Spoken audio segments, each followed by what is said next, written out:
y nada más. Presenta.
Aventura, misterio, suspense, acción, horror cósmico. Legado Lovecraft. Una audioserie original producida por Terror y Nada Más.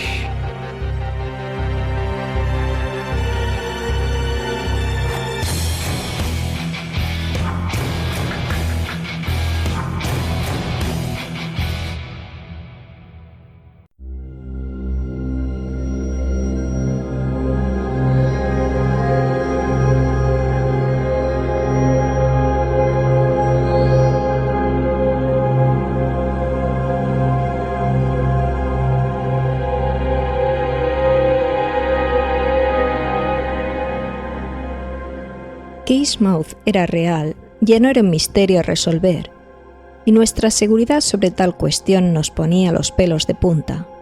Así lo corroboraban todos los datos que habíamos conseguido reunir en nuestra primera mañana en Newburyport. Sin embargo, la existencia de Eastmouth no tenía por qué significar que todo lo que se supone había ocurrido allí fuese también real. Nuestros recientes descubrimientos nos acercaban un poco más a la verdad.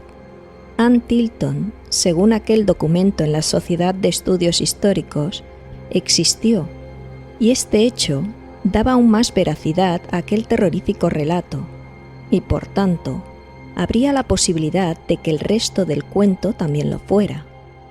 Nos dirigíamos a la casa del último encargado de la Sociedad de Estudios Históricos de Newburyport, antes de su clausura y transformación en biblioteca, ese tal Warren Rafferty. Conforme avanzábamos por las monótonas calles, la tensión y la expectación se palpaba en el ambiente.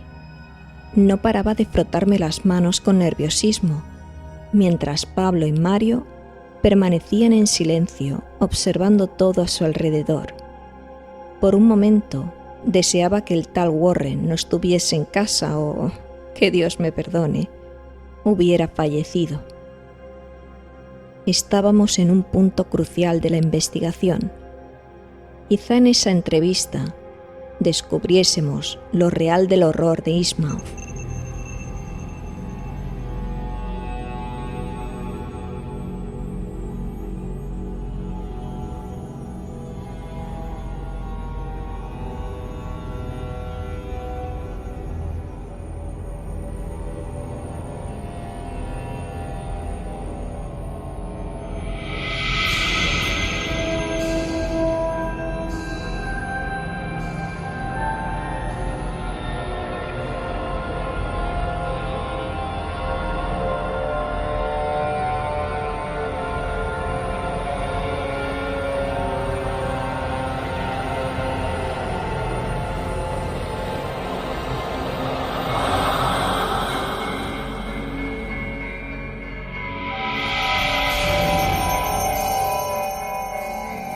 Legado Lovecraft.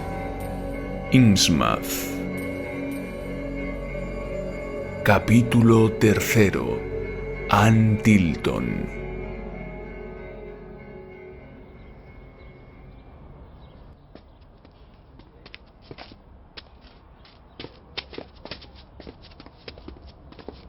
Parece que es esta. Déjame ver la tarjeta. Calle Atwood, número 13. Está claro que es esta. Era una casa vieja, aunque bien conservada. Tenía un pequeño jardín a su alrededor con coloridas flores. La puerta era de madera y bastante sobria. Un número 13 de metal negro nos observaba desde la parte superior de la misma. Subí los 2 o 3 escalones delante nuestra y pegué a la puerta. Pasaron unos segundos y nadie acudía. Mario se disponía a llamar de nuevo cuando se escuchó el sonido del descorrerse de unos cerrojos. A continuación, la puerta se abrió con lentitud y un anciano de aspecto afable y con gafas nos preguntó: Sí, ¿en qué puedo ayudarles? ¿Es usted el señor Warren Rafferty? Sí, así es. ¿Y bien? Nos ha dado sus señas el joven encargado en la Sociedad de Estudios Históricos. Ya veo. ¿Qué necesitan de mí? Información. ¿Qué información podría interesarles de un viejo como yo? ¿Conoció usted a la señorita Ann Tilton? El anciano pareció ponerse nervioso al escuchar aquel nombre. Sus ojos se abrieron levemente bajo sus tupidas cejas y dio un paso atrás. No tengo nada que decirles sobre Ann.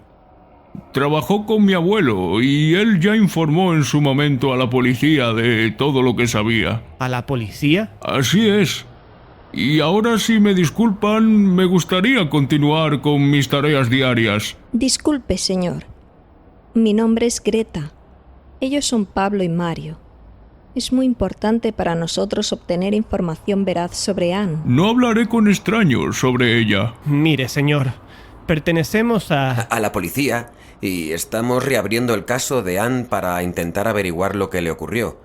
Nos dieron la dirección de su lugar de trabajo, la Sociedad de Estudios Históricos, y como le ha indicado mi compañero, ahí nos dieron estas señas, ya que nos informaron que se había jubilado unos años atrás. Pablo había estado muy despierto en aquel momento. Ante las reticencias del anciano a hablar con nosotros, hacernos pasar por policías fue de gran ayuda. Hice un gesto con el brazo a Greta para que siguiera el juego a Pablo. Exacto. No queríamos decírselo en un primer momento para no asustarle. ¿Sería tan amable de atendernos ahora, señor Warren? No le haremos perder demasiado tiempo. El anciano se quedó perplejo durante unos instantes. Pasados unos segundos, comentó: De acuerdo. No creo que pueda contarles nada nuevo respecto a la desaparición de Ann hace ya tantos años, pero si insisten, pasen. Nuestros rostros se ensombrecieron al oír la palabra desaparición de los cuarteados labios de aquel anciano. En el famoso cuento no se hablaba de ninguna desaparición. Solo se nombraba a Ann Tilton en la visita que le realizará el protagonista de la Sociedad de Estudios Históricos. Nos miramos con interés y cierto asombro ante aquel nuevo descubrimiento, para a continuación entrar en la casa del anciano. La estructura interior de la vivienda no desentonaba para nada con la fachada. De hecho, era bastante sobria. Algunas paredes desconchadas y con humedades nos hacían intuir que el edificio no había sido pintado ni reformado desde su construcción, hace ya bastantes años. El anciano, para la edad que debía tener, se movía con agilidad, mientras nos miraba a través de algunos pasillos hasta una especie de sala grande en la que nos ofreció sentarnos en un viejo sofá. Tras preguntarnos si queríamos tomar algo, a lo que contestamos cortésmente que no, preguntó mientras se sentaba en una silla frente a nosotros: Y bien, ¿qué necesitan saber? Si le parece, revisaremos con usted toda la historia. Cualquier detalle, por mínimo que pueda parecerle, puede ser vital para encontrarla. Dudo mucho que puedan encontrar ya algo más que un bonito montón de huesos. Mi abuelo murió en 1958, cuando yo contaba 25 años. Anne era 5 años mayor que mi abuelo. En 1927, cuando desapareció sin dejar rastro, debía tener unos 65 años. Viva o no, encontrarla dará paz a sus familiares más cercanos. ¿Familiares? Ella no tenía familiares, al menos en Newburyport. En todos estos años, desde que mi abuelo la vio por última vez con aquel sujeto, el 25 de junio de 1927, nadie se ha interesado o preguntado por ella. Tiene usted muy buena memoria, señor Warren, si me permite decirlo. A usted se lo permito, querida. El viejo dedicó una complaciente sonrisa a Greta, mostrándonos su escasa dentadura, 3 o 4 dientes a lo sumo.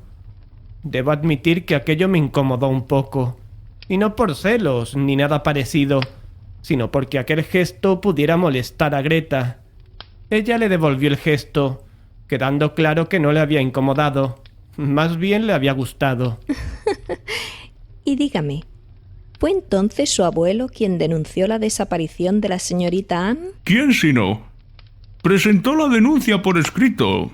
Supongo que debe estar en el expediente del caso. Cierto, aquí está. Déjame ver. Saqué con toda tranquilidad unos papeles de mi mochila. Evidentemente aquellos papeles no registraban ninguna denuncia, sino que se trataba de los folios en los que habíamos tomado nota de todos los acontecimientos descubiertos en la mañana mientras comíamos en el restaurante. Se los entregué a Greta con un disimulado guiño. No era plato de nuestro gusto engañar a aquel pobre anciano, pero de otra manera no habríamos podido obtener la información que necesitábamos. Mario me miró en ese momento de manera especial. Parecía orgulloso y sorprendido de nuestras repentinas dotes interpretativas. Por otro lado, y por suerte para nosotros, aquel anciano parecía haber perdido buena parte de su visión años atrás. Ahí lo tiene, señorita. Mi abuelo, que en paz descanse, me contó todo lo que sucedió en lo que se refiere a la desaparición de Anne. Se culpaba a menudo por haberle presentado a aquel tipo tan extravagante. Tenía la seguridad de que Anne se marchó con él a Innsmouth. Se me hizo un nudo en la garganta al oír el nombre del pueblo objeto de nuestra investigación de la boca de aquel anciano. Creo que mi mente relacionó Innsmouth con desaparición, generando en mí la comprensible alerta. El mal trago debió reflejarse en mi rostro, ya que Warren me preguntó: ¿Está usted bien, joven? Sí, perfectamente. Warren, ahora necesitamos que nos cuente, sin obviar ningún detalle, todo lo que le contó su abuelo sobre Anne y su misteriosa desaparición. Es muy importante. No sabía que encontrar los restos de Anne fuera tan importante para el gobierno. Recientemente un familiar de Anne nos ha pedido reabrir su caso para poder enterrar sus restos, para que así descanse en paz. Comprenderá que el gobierno de los Estados Unidos no puede negarse a tal petición. Entiendo, pues no seré yo quien me oponga a tales deseos. Créanos, su testimonio puede ser vital para encontrarla. Siempre estaré dispuesto a ayudar a nuestro gobierno. Veamos. Sí, según contaba mi abuelo, todo comenzó sobre el año 1920.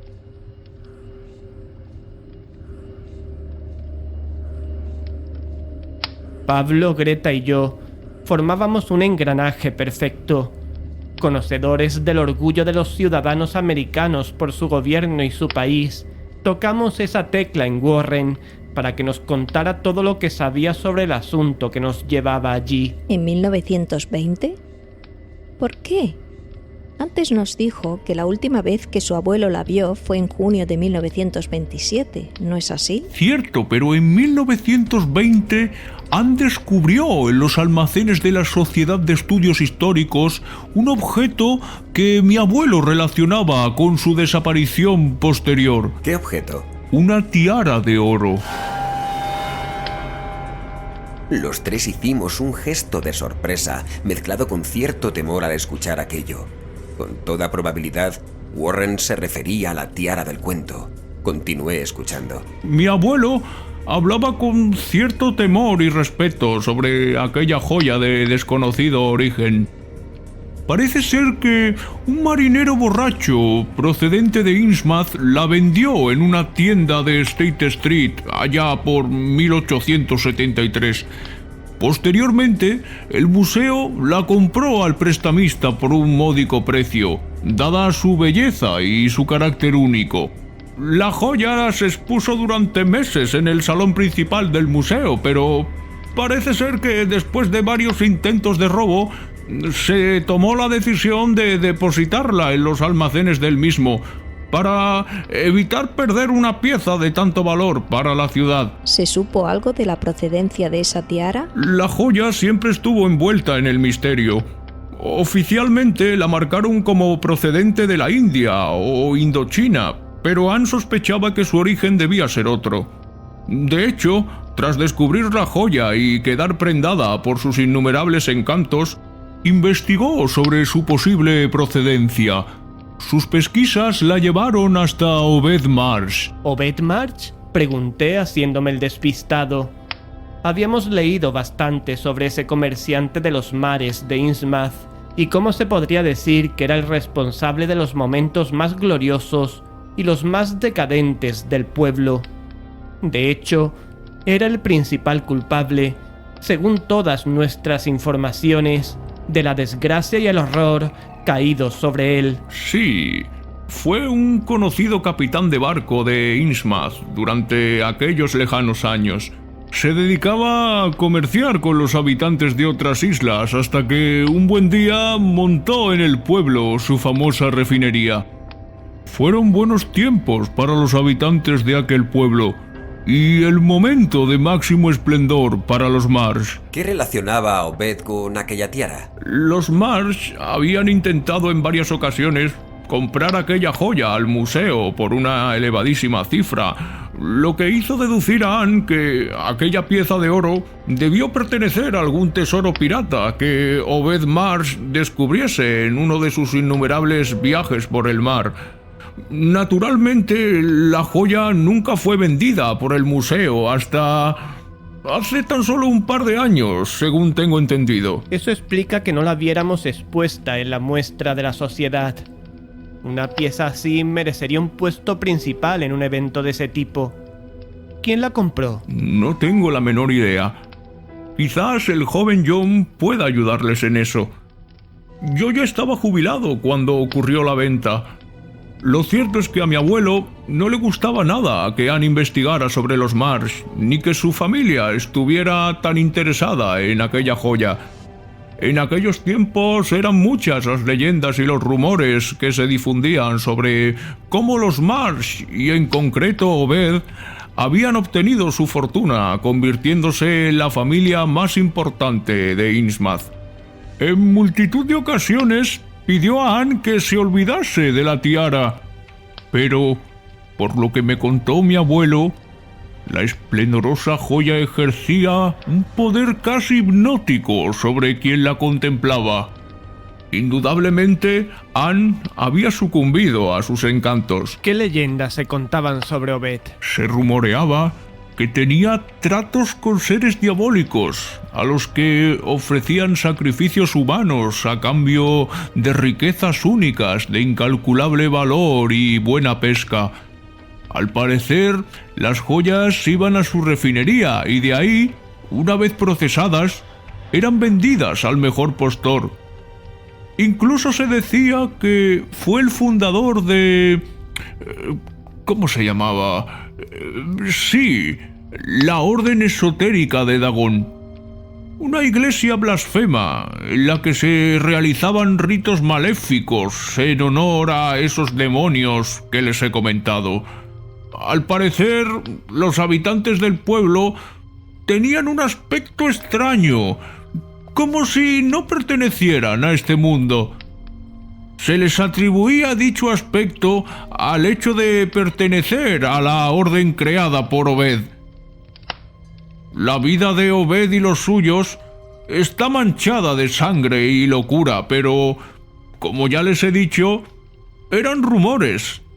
cuentos de viejas de aquella época. Bien.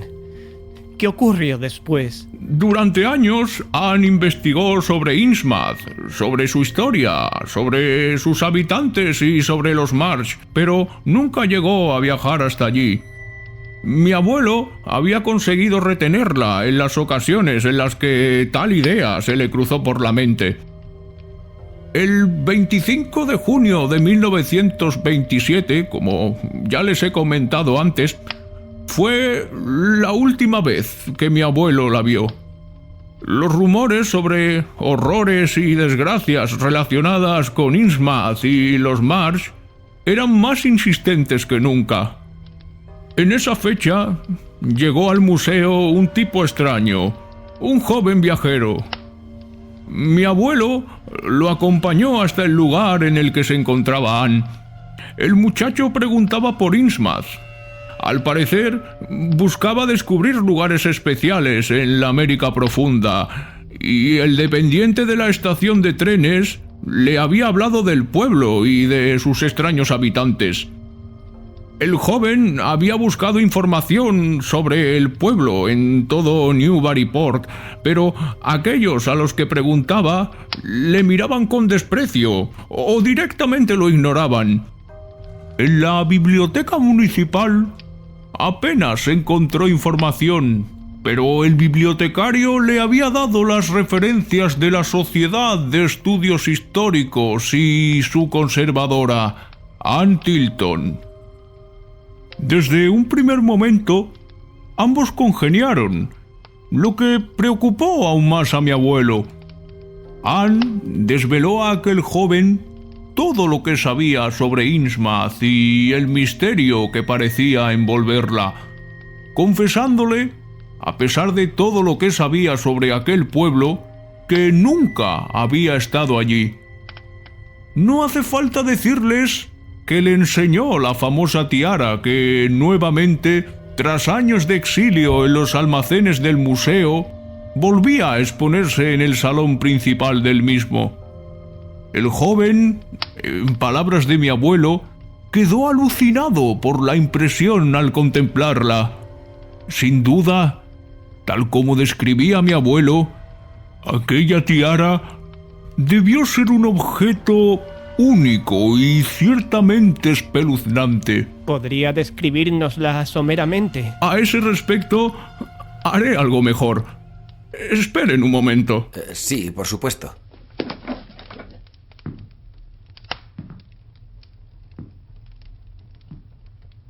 Los tres estábamos entusiasmados en aquel momento, aunque no exentos de cierto miedo, al sentir que a cada minuto que pasaba, los horribles acontecimientos descritos por Lovecraft en su cuento y el resto de informaciones sobre Innsmouth recopiladas en nuestros expedientes se confirmaban una tras otra, incluyendo nombres y situaciones.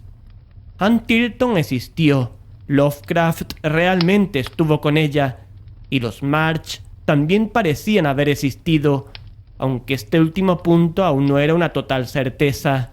Todo nos llevaba a la misma conclusión.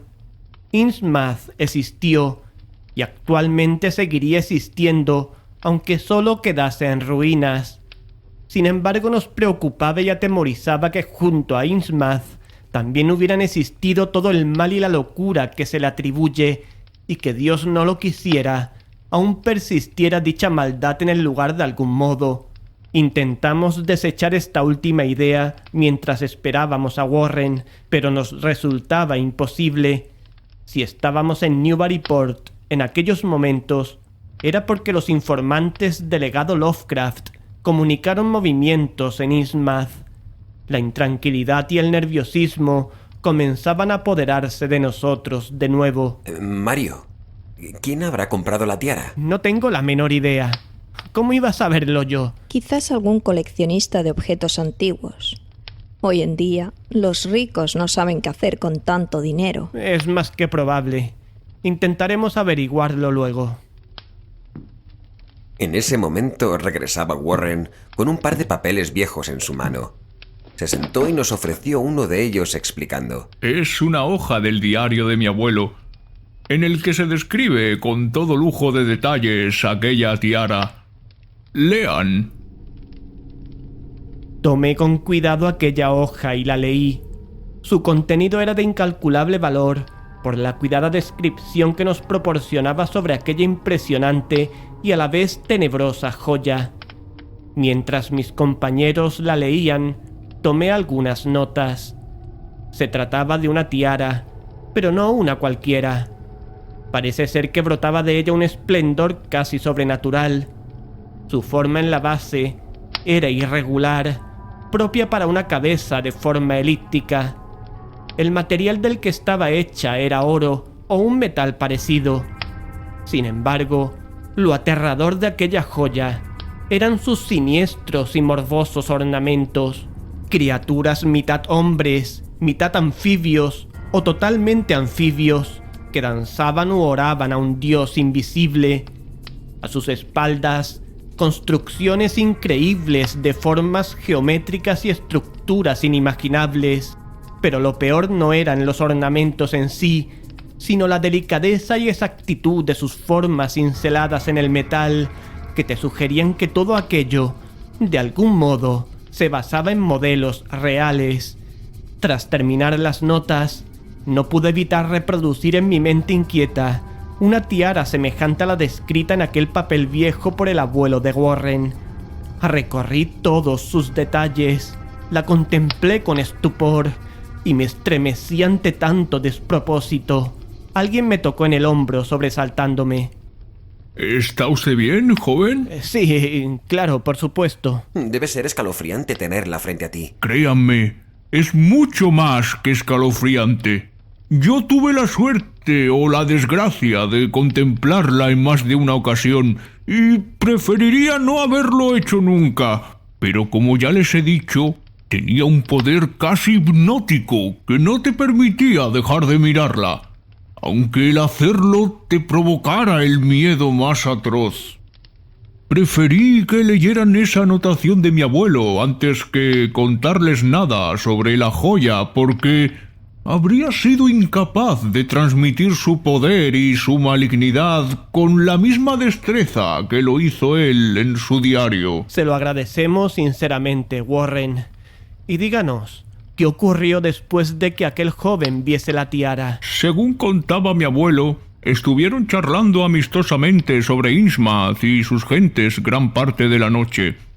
Mi abuelo les vio susurrarse algo al oído cuando se despedían. Nunca supo qué fue lo que se dijeron, pero el hecho es que aquella fue la última vez que mi abuelo la vio. A la mañana siguiente, no la encontró ni en su despacho ni en ningún lugar de aquella institución. Fue a buscarla a su casa, pero había desaparecido sin dejar rastro. ¿Tenía su abuelo alguna idea de qué podía haberle ocurrido a Anne? Siempre me decía que no debió haber permitido que aquel joven hablara con ella. No le daba buena espina. Ya veo. Pensaba que se había marchado con él a Innsmouth, ¿no es así? Tiene toda la razón. Mario. Mi nombre es Mario. Tiene toda la razón, Mario.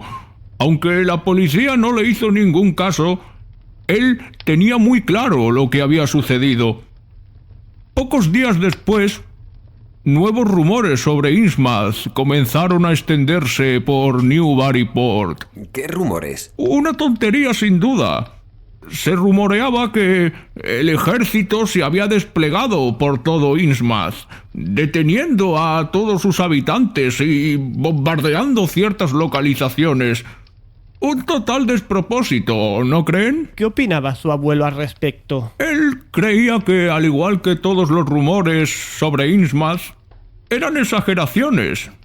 Pero pensaba que algo debió ocurrir en aquellos días, en aquel lugar, porque desde aquel momento nada más se había sabido, ni de Innsmouth ni de sus habitantes.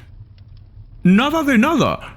Era como si aquel pueblo hubiera sido engullido por la tierra. Sin duda debió ser un mal trago para su abuelo vivir en primera persona todo aquello. Lo fue, pero nunca se perdonó por la desaparición de Anne.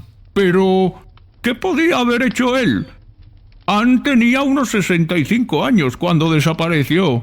Era mayorcita para saber lo que hacía, ¿no creen? Lo era, no cabe duda. ¿No tendría usted o su abuelo alguna foto de Anne, verdad? Cuando ella desapareció, se publicaron algunos pequeños artículos en los periódicos locales de la época. Como imaginé que me pedirían una foto de Anne, les traje este artículo del diario de mi abuelo. Tomen. Era un recorte antiguo de periódico en blanco y negro. En él se podía leer como titular: Conservadora de la Sociedad de Estudios Históricos de Newburyport, desaparecida en extrañas circunstancias. Junto al titular, una fotografía reciente. Para la edad que tenía se conservaba muy bien la señora Ann Tilton. Desde luego que sí, Pablo. Muy guapa. Se nota que era coqueta y de buena posición social. La foto mostraba a Ann Tilton con una agradable sonrisa. Su pelo parecía abundante, aunque lo tenía recogido. Su ropa era la propia de la clase media de la época en aquellas tierras. Sus facciones eran dulces, aunque marcadas por las horas que debió dedicar a la investigación y el estudio. Buena prueba de ello eran sus tímidas pero inequívocas ojeras. Algunas canas se dejaban ver por aquí y por allá. Debió ser una gran mujer. Así opinaba mi abuelo, que, como ya habrán adivinado, estaba enamorado de ella, aunque nunca llegó a decirle nada al respecto. Simplemente la cuidó y la ayudó en todo lo que pudo. Nos había dado esa sensación, sí. ¿Y ese misterioso joven? ¿Cómo era? Solo sé que mi abuelo le habló a la policía sobre él. Era un tipo delgado, sobrio, pero con cierta amargura en el rostro, aunque durante su visita a la sociedad siempre se mostró alegre y cercano con Anne. Sin embargo, en los momentos en los que Anne no le miraba, mi abuelo notó en él una excesiva tristeza y desasosiego que se reflejaba tanto en su rostro como en sus nerviosos movimientos. Señor Warren, nos ha sido de gran ayuda. Es cierto. Le agradecemos su sinceridad y predisposición a colaborar con nosotros. Cualquier cosa que sepamos sobre Anne, se la haremos saber en honor a la memoria de su abuelo. Me alegra haberle sido útil. Un viejo como yo no piensa que vaya a servir para nada a estas alturas. Créanos que lo ha sido. Y mucho, debo decir. Muchas gracias. Les acompaño a la salida. Por aquí. Warren nos acompañó hasta la entrada a su casa. Allí nos despedimos de él, agradeciéndole de nuevo su colaboración.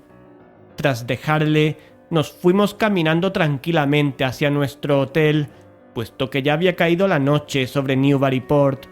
Una vez en nuestras habitaciones, volvimos a contactar con Ivan y le contamos todo lo que habíamos descubierto tras la charla con Warren. Así que Ann Tilton finalmente resultó no ser un personaje de ficción. Todas las pruebas que hemos reunido nos hacen concluir inevitablemente que fue tan real como nosotros mismos. ¿Y qué creen que pasó con ella? Según me han comentado, desapareció en junio de 1927. Parece bastante obvio que acompañó a Lovecraft hasta Innsmouth. Lo que ocurriera allí es un misterio para nosotros de momento, aunque por lo descrito en el cuento no debió de ser nada bueno. De lo que no hay duda alguna es de la existencia de Innsmouth, esté o no en los planos actuales. Sí, eso parece bastante obvio. ¿Piensan entonces que las horribles leyendas e historias que se cuentan sobre el pueblo son ciertas? A la vista de todo lo que nos contó Wilfred y de que hasta ahora lo relatado en el famoso cuento parece ser totalmente real, es muy probable que así sea. Debemos ir preparados cuando nos traslademos a ese maldito pueblo, ya que allí podemos encontrarnos con cualquier cosa. Bueno, siempre queda una pequeña posibilidad de que hasta ahora todo hayan sido meras casualidades, y por tanto, ninguna de esas criaturas anfibias exista, ni ninguno de los horrores que se cuentan sobre aquellas tierras. Si quieres pensar eso, allá tú, Pablo. Te darás de bruces con la realidad tarde o temprano. Yo prefiero admitir lo que parece evidente. Cuanto antes lo hagamos, más fácil será dar nuestro siguiente paso. ¿Y qué me dicen de esa tierra? Por la detallada descripción que pudimos leer de puño y letra del abuelo de Warren, debió de ser una pieza espectacular. pero del mismo modo escalofriante por sus extrañas ornamentaciones. ¿Tienen idea de quién puede ser el comprador de semejante objeto? No, Warren no sabía nada del comprador. Mañana podemos preguntar al nuevo encargado de la Sociedad de Estudios Históricos. ¿Qué opinas, Mario? Sí, es buena idea. Quizás pueda aportarnos un nombre al menos. Dedicaremos el resto del día a prepararnos adecuadamente para nuestra visita a Innsmouth. Joder, cada vez que oigo ese nombre se me ponen los vellos de punta. Iván, por cierto, te he mandado escaneado el artículo que nos aportó amablemente Warren. En él hay una fotografía de Ann Tilton. Pensé que sería bueno añadirlo al resto de documentación del legado Lovecraft. Aquí lo tengo. Una señora muy guapa para la edad que debía de tener, que lo unirá al expediente correspondiente a Innsmouth. ¿Alguna cosa más, Iván? Me gustaría descansar un poco.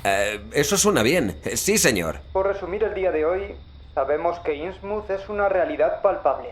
Por otro lado, sabemos, o al menos intuimos, que Ann Tilton acompañó a Lovecraft a dicho lugar. Sea lo que sea que le pasó a Ann, debió ocurrir en ese maldito pueblo.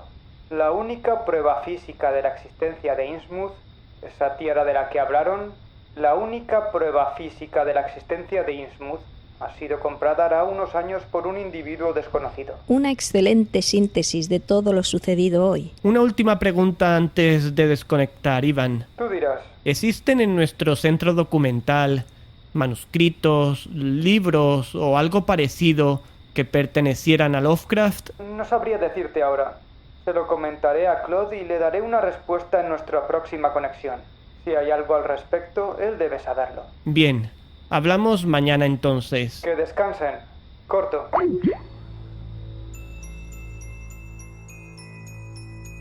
Pablo apagó la tableta y bajamos a cenar. Cuando regresamos, nos despedimos y entramos cada uno en nuestra habitación. Pablo comenzó a prepararse para dormir, lavarse los dientes y esas cosas. Mientras tanto, las ideas iban y venían en mi cabeza. El momento que más esperaba estaba ya cerca.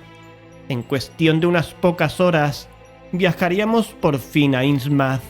No parecía que aquel lugar pudiera depararnos más que desgracias y tinieblas, y aún así anhelaba llegar allí. Habíamos confirmado multitud de hechos aquel día, pero para mí no era suficiente. Tenía que avanzar más y más, hasta estar en las mismísimas fauces del lobo. Pablo y Greta estaban nerviosos y alerta. Trataron de disimular desde que regresamos de casa de Warren, pero los conocía desde hace tanto tiempo que eran un libro abierto para mí. No era para menos. Los tres estábamos inmersos en una aventura tan peligrosa como excitante. De repente le recordé. Se me debió notar el mal rato en la cara, porque Pablo, que salía del baño en aquel momento, me preguntó: ¿Te encuentras bien, Mario? Apenas si pude emitir un balbuceo. Los ojos se me encharcaron repentinamente y las lágrimas comenzaron a correr por mis mejillas. Vaya, vaya. Después de todo, Mario no es tan duro como parece, ¿eh? Me tapé la cara con las manos mientras trataba de mantener la compostura. Me senté a su lado en la cama y pasé un brazo sobre su hombro. No pude evitar cierto regocijo, aunque me avergüence reconocerlo. Pero ver a Mario en aquella situación no era nada habitual. Pobre Álvaro. No se lo merecía. Tranquilo, amigo mío. ¡Diablos! Siempre que estoy tan nervioso como ahora, me acuerdo de él. Como si de algún modo quisiera calmarme para que no cometa de nuevo los mismos errores. Mario, hemos hablado mucho sobre esto. Tú no tuviste la culpa de lo que pasó. Fueron mis ansias por investigarlo todo, por llegar hasta el último detalle de cada misterio, lo que me hizo descuidar lo más importante. Eso no es cierto. Tú le apreciabas de verdad. Lo que ocurrió nada tiene que ver contigo o las decisiones que tomaste en aquel caso. Erais compañeros y él sabía perfectamente los riesgos de su trabajo. No debimos haber ido a esa fábrica sin avisar previamente a sus compañeros de la comisaría.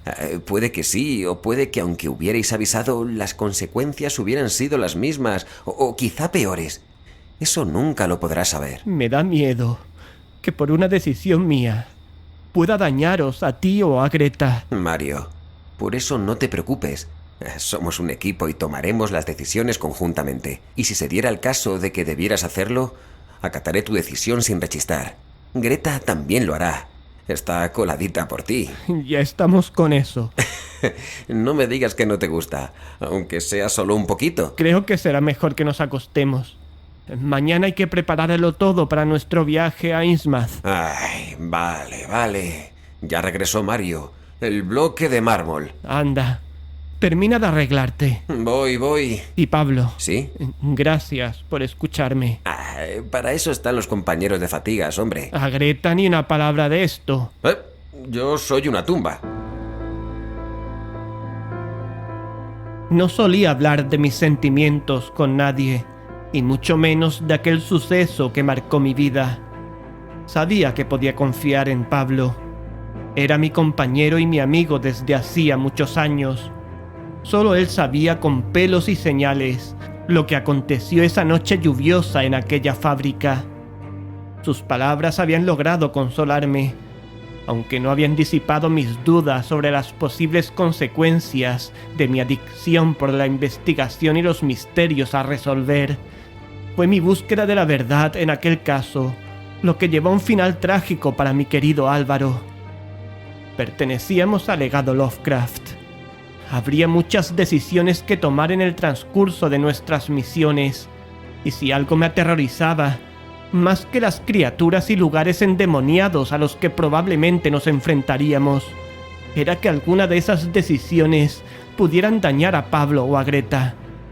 Era estúpido obsesionarse por ello. Pablo tenía razón. Tomaremos las decisiones conjuntamente, y eso aliviará un poco mi responsabilidad ante sus posibles consecuencias. Le daba vueltas a todo esto cuando el cansancio hizo mella en mí, cayendo en un profundo sueño. Al fin se ha dormido. Con lo frío y calculador que parece, y en el fondo tiene un gran corazón. Lástima que seamos pocos los privilegiados en poder disfrutarlo. A veces me gustaría que se quitase esa coraza de acero y dejara fluir sus sentimientos. Quizás que cogiera a Greta y le soltase un morreo de aupa. Fijo que ella lo está deseando. Pero no. Hablamos de Mario. Él jamás hará algo parecido. En fin, a ver si descanso un poco. Ha sido un día lleno de revelaciones trascendentales. Pronto estaremos en ese pueblo y podremos terminar de unir cabos sueltos. Tengo que admitir que todo lo descubierto hasta el momento provoca en mí sentimientos encontrados. Supongo que a mis compañeros les ocurrirá igual. Es difícil explicar cómo una situación tan extraña y sobrecogedora como la que investigamos puede a la vez provocar entusiasmo e incluso excitación mental. La cabeza de Mario debe ser un hervidero. Bueno, menos pensar y más dormir. Hasta mañana, chicos.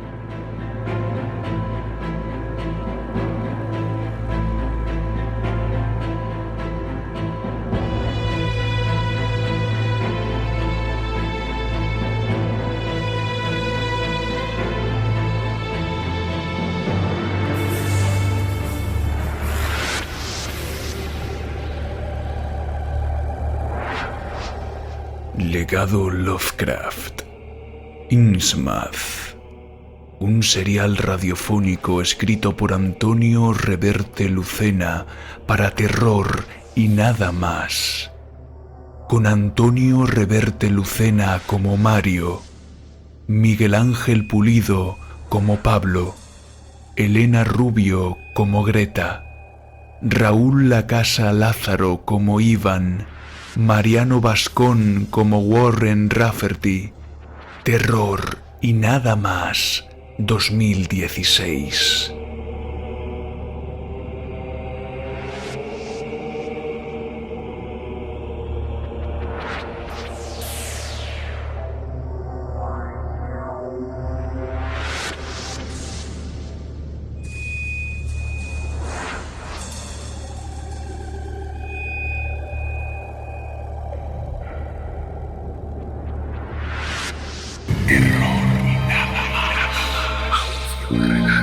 Suscríbete a nuestros canales en YouTube y iVoox y iTunes. Terror y nada más.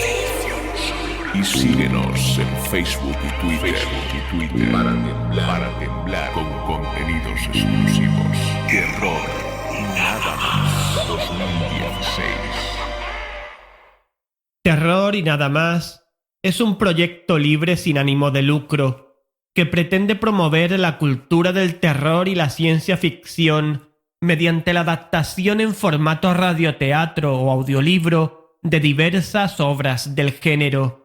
Pretendemos dar a conocer las obras y sus autores y fomentamos y recomendamos la compra de la obra correspondiente a nuestro público.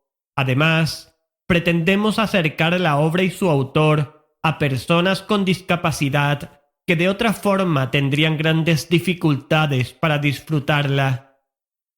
En ningún momento pretendemos vulnerar derechos de autor de ninguna de las obras adaptadas, y ante la imposibilidad de contactar con los legítimos poseedores de los derechos de autor de cada una, rogamos que si alguno de ellos ve inconveniente para sus intereses legítimos en alguna de nuestras adaptaciones, contacten con nosotros en nuestro correo electrónico antoniorevertelucena@gmail.com para llegar a algún tipo de acuerdo con ellos o, en última instancia, retirar los contenidos que se nos soliciten. Gracias.